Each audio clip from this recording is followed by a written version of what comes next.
Hi hello friends, welcome to another video. ఇవాళ మనం చేసుకునేది మెంతికూర ఫ్రై అండి. చేసుకునే విధానం చూసేద్దాం ఒకసారి. ఫస్ట్ పొయ్యి వెలిగించుకున్నానండి. పొయ్యి వెలిగించుకొని ఇప్పుడు ఆయిల్ పోసుకుందాం తగినంత.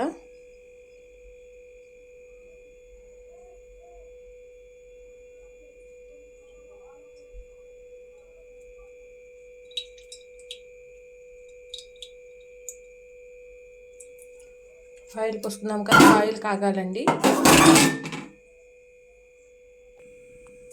ఆయిల్ కాగింది కదండి, ఇప్పుడు తాలింపు వేసుకుందాము. తాలింపు వచ్చి కరివేపాకు, వెల్లుల్లి రబ్బలు, జీలకర్ర,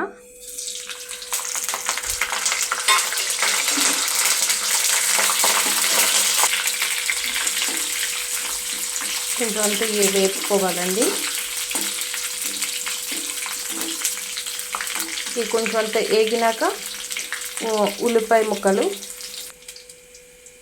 ఇప్పుడు కట్ చేసుకున్న ఉల్లిపాయలు ఉన్నాయి కదండి, ఈ ఉల్లిపాయలు కూడా వేసేద్దాము. ఇప్పుడు వేసాం కదండి, కొంచెం కలుపుకున్నాము. కొంచెం వేగాలి ఇది.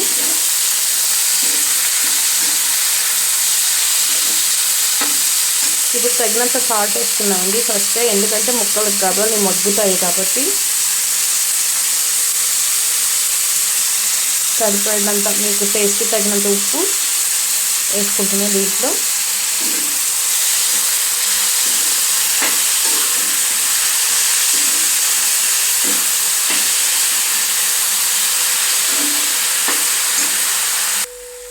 ఇప్పుడు ఈ ఉల్లిపాయలు కొంచెం మగ్గినాయి కదండి, ఇప్పుడు మనం కడిగి పెట్టుకున్న ఈ ఆకుకూర దాంట్లో వేసుకున్నామండి. అంటే ఇది కూడా దాంతోపాటు ఏగుతుంది కదా.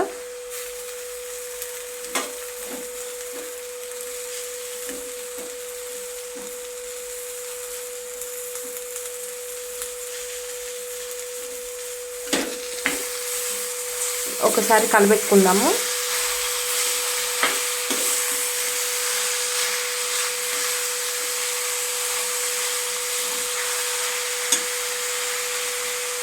ఇది కూడా బాగా వేపుకోవాలండి. పచ్చి అంటే ఈ ఆకుకూర పచ్చిగా ఉంది కదా, ఈ పచ్చి బాగా వేపుకుంటే పచ్చిదనం పోయి మనకి ఆ చేదుదనం అన్నది పోతుంది వేపుకుంటే. ఈ ఉల్లిపాయలు ఏంటంటే మనకి టేస్ట్ ఎంత ఎక్కువ వేసుకుంటామో అంత టేస్ట్ ఇస్తుంది ఈ కూరకి. ఇప్పుడు వేగింది కదండి, మరొకసారి కలిపేసుకుందాం దీన్ని.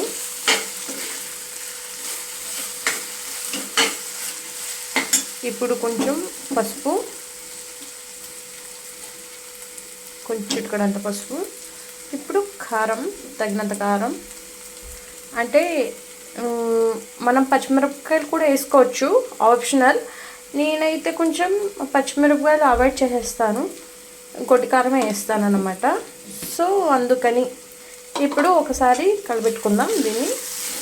ఇప్పుడు ఒక 5 నిమిషాలు బాగా వేపేసుకుంటే మంచిగా కూర రెడీ అయిపోతుందండి. మనకి రైస్లో కాలితే రైస్ ఆర్ చపాతీ బాగుంటుంది. చపాతీలో రసం పెట్టుకొని, రైస్లోకి అయితే రసం ఇలాగే తినొచ్చు, అండ్ రసం పెట్టుకుని కూడా తినొచ్చు. మంచిగా ఉంటుంది కాంబినేషన్. మళ్ళీ ఒకసారి కలిపెట్టుకుందామండి. ఇది బాలింతలు కూడా తినొచ్చండి. మంచిగా బాలింతలకి మిల్క్ పడతాయండి, చాలా మంచిది ఆకుకూర ఉన్నది. సో ఎవరైనా తినొచ్చు, దాని మంచిగా ఉంటుంది. కాకపోతే బాలింతలకు పెడితే ఇంకా మంచిది.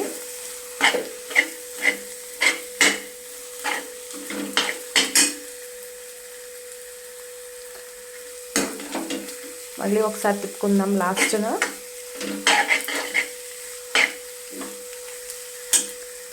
అయిపోయిందండి, గ్యాస్ ఆఫ్ చేసేసుకుందాం. ఇంకా